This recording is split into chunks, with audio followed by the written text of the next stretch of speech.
A young woman spent the entire night tidying up after her mother-in-law's guests, only managing to lie down as dawn broke. But at 5 in the morning, the mistress of the house burst into the bedroom, kicking the bed and complaining. "Oh, she's tired, you say, after cleaning up after my guests all night, and now there's nothing to eat for breakfast." What happened next caused the mother-in-law to scream at her son in panic. "Son, call the police, she's gone mad." Hello, dear listeners. I'm happy to welcome you to my channel. I present a new, interesting story. Enjoy listening. Marina always considered herself a patient person. Even when her university roommate in the dormitory didn't wash her dishes for 3 months, she silently washed them all herself. When, at her first job, her boss took out her own family problems on her, Marina only clenched her fists under the table and smiled. Patience is her main quality, as her mother used to say, or her main weakness, as it turned out later. She met Dennis at a friend's corporate party. Tall, with kind brown eyes, he immediately seemed reliable to her. He courted her beautifully, with flowers, movies, and walks along the embankment. He mentioned his mother rarely in passing. "She lives alone after my father's death. Sometimes she's a bit reckless, but generally normal." Marina nodded, not giving it much importance. A mother-in-law is a mother-in-law. Some people are luckier, others less so. The main thing is love. The first meeting with Lyudmila Fyodorovna took place 2 months after their relationship began. Dennis had been postponing their introduction for a long time, citing first his mother's, then his own, busyness. When they finally arrived at a 2-room apartment on the outskirts of the city, Marina was met with a stern gaze from drooping eyebrows. "Well, hello."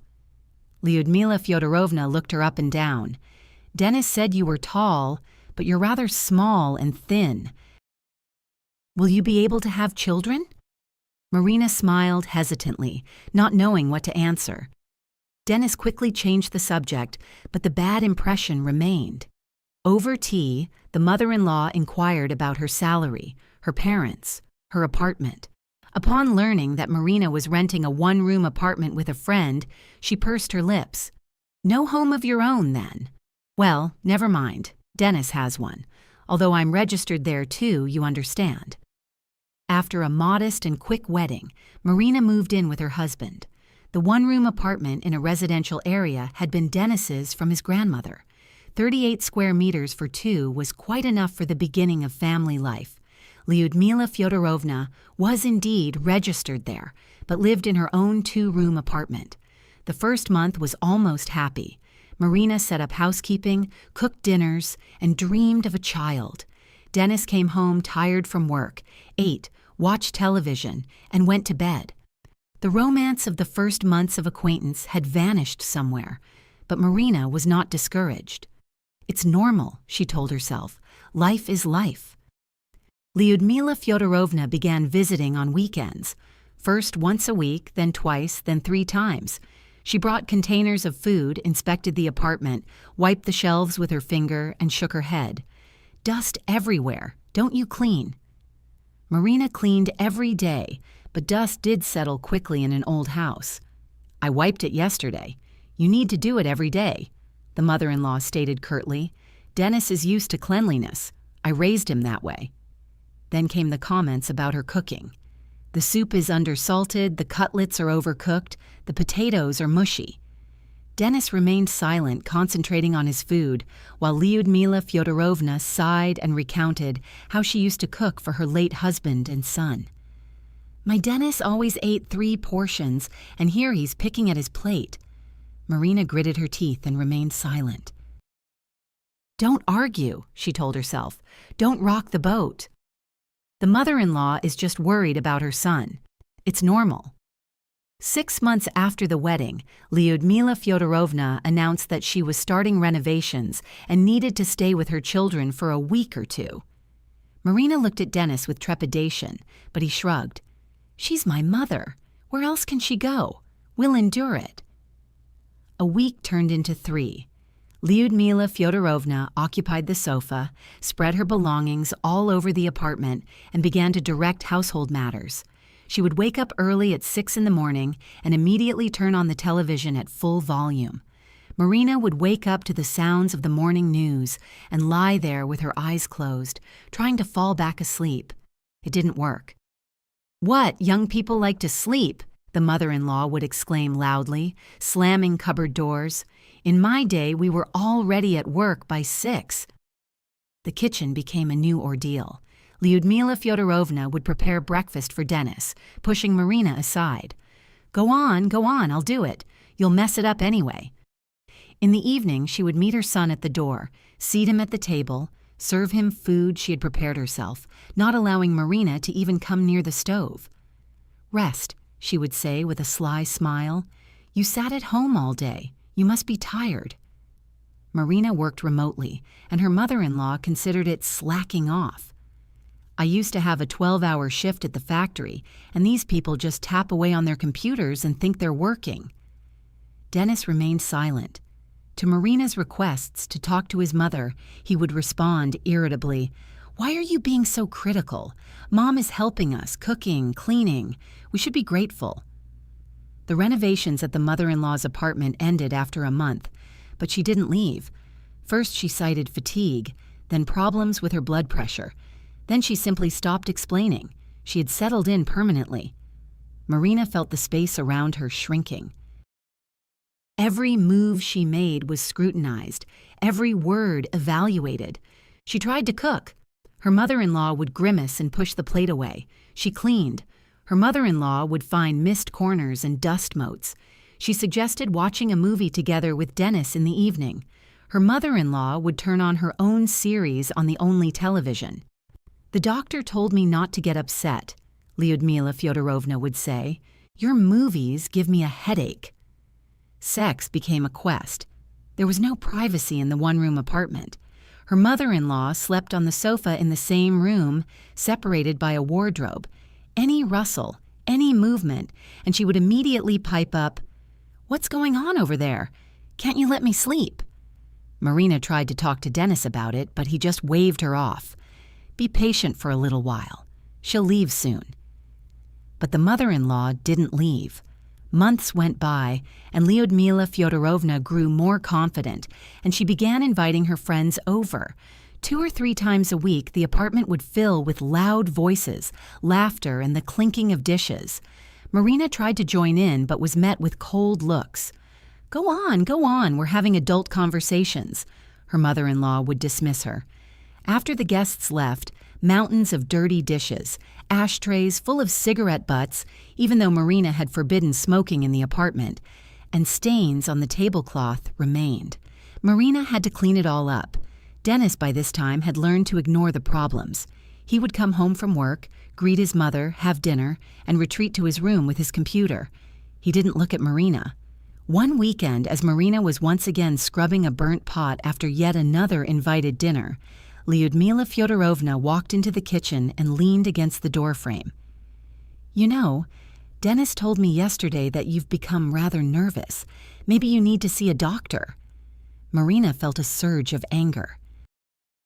"Lyudmila Fyodorovna, isn't it time for you to go home? The renovations have been over for a long time." The mother-in-law straightened up, her face hardening. "Oh, is that so? You're kicking me out? Dennis's mother, you're kicking her out?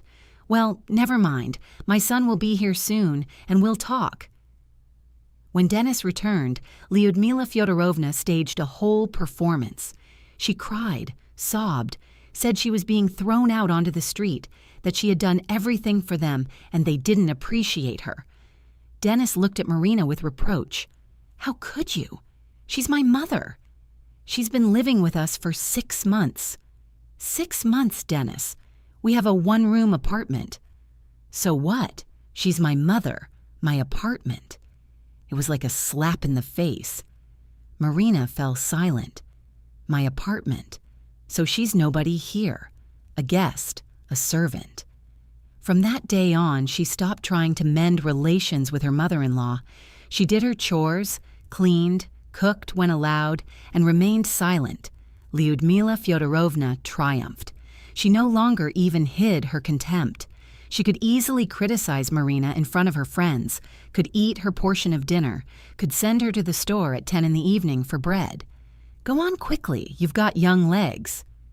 Dennis didn't interfere. He had learned not to see or hear. His life was comfortable. His mother cooked, his wife cleaned. No problems, no responsibility. April turned out to be rainy. Lyudmila Fyodorovna announced that her birthday was in a week and she was inviting friends to celebrate. About 10 people. We'll get together. Have a sit-down, she said, looking at Marina. You, of course, will prepare the salads and the hot dish. Marina almost objected. What salads for 10 people in a one-room apartment? But she remained silent. It was useless. On Saturday, guests began arriving from lunchtime. Loud, cheerful women brought bags of alcohol and snacks. Marina scurried between the kitchen and the room, chopping, frying, setting the table. Dennis had gone somewhere to his friends, citing that he had his own plans. Have fun here, he said as he left. By evening, the apartment was buzzing. Music, songs, dancing. Lyudmila Fyodorovna was radiant, accepting congratulations, drinking champagne. Marina sat in the kitchen, finishing cold potatoes. She hadn't been invited to the table. The guests didn't leave until 3 in the morning. The apartment looked like a battlefield. Scattered cigarette butts, spilled wine on the carpet, a mountain of dishes, leftovers on the table. Lyudmila Fyodorovna, swaying, walked past. You'll clean it all up, she slurred. I'm going to sleep. Marina stood in the middle of the chaos and stared blankly. Everything inside went numb. She began cleaning mechanically, picking up cigarette butts, washing dishes, scrubbing stains. The clock showed 4 in the morning when she finished with the dishes. The carpet had to be cleaned with a special solution, and it reeked of chemicals. Marina opened the window, letting in the cold April air, and continued to scrub. Her hands ached. Her eyes felt heavy. At 5 in the morning, she finally collapsed onto the bed in her clothes.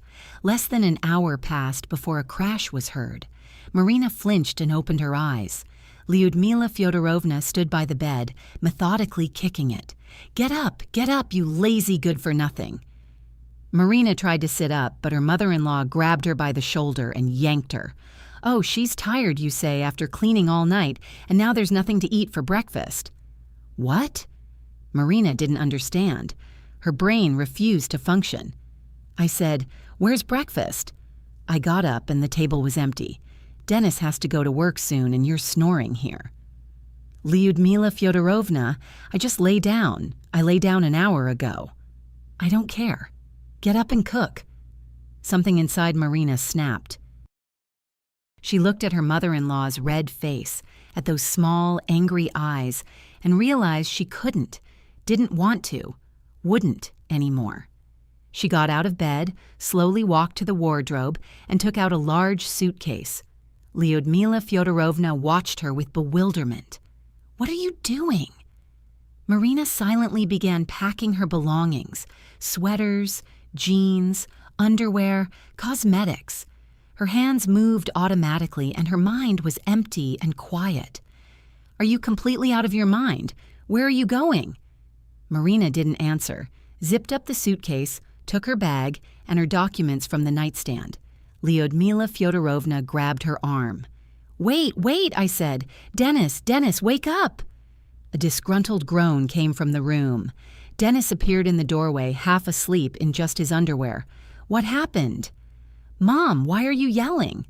Son, call the police. She's gone mad. Marina turned and looked at her mother-in-law with a long, hard gaze. Then she stepped close. Lyudmila Fyodorovna backed away. Mad? Marina asked quietly.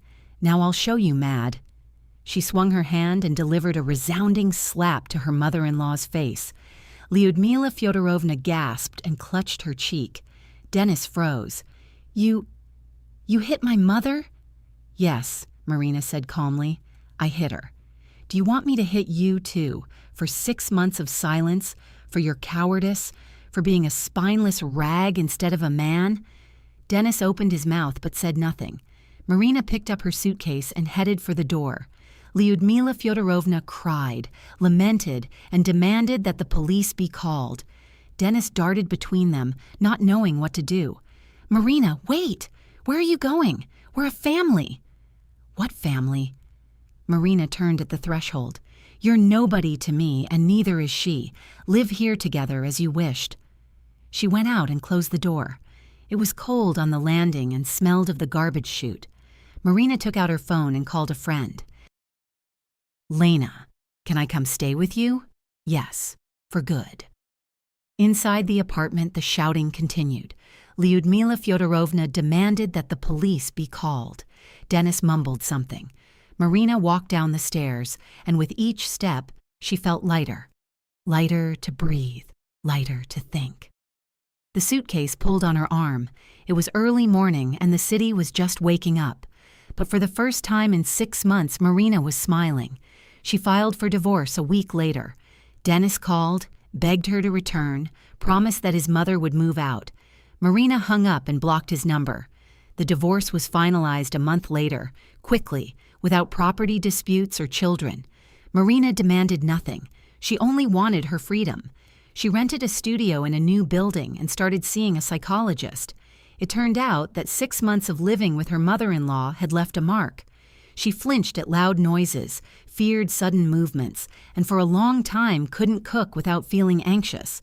But she gradually returned to herself, to a real life where she decided when to get up and what to cook. She learned from Lena that Dennis had tried to start a relationship with another girl, brought her home, and introduced her to his mother. 2 months later, she ran away. Then there was another, who didn't last long. One day, Marina ran into Dennis at the supermarket. He looked tired, aged. Seeing her, he froze, a basket in his hands. "Hello," he said hesitantly. "Hello." They stood in awkward silence. Marina saw him searching for words. "You look good." "Thank you. Listen, I realized you were right. I should have—" Marina raised her hand, stopping him. "Dennis, I don't care. Really, I absolutely don't care." She took a pack of coffee from the shelf, smiled at him politely, like a stranger, and walked away. He remained standing with his basket, which contained semi-finished products and cheap sausage. In the evening, Marina sat on the balcony of her studio with a glass of wine. Her phone vibrated, a message from a new acquaintance she had been corresponding with for a week. She replied, took a sip of wine, and closed her eyes, turning her face to the warm May breeze. Sometimes you have to strike to wake up.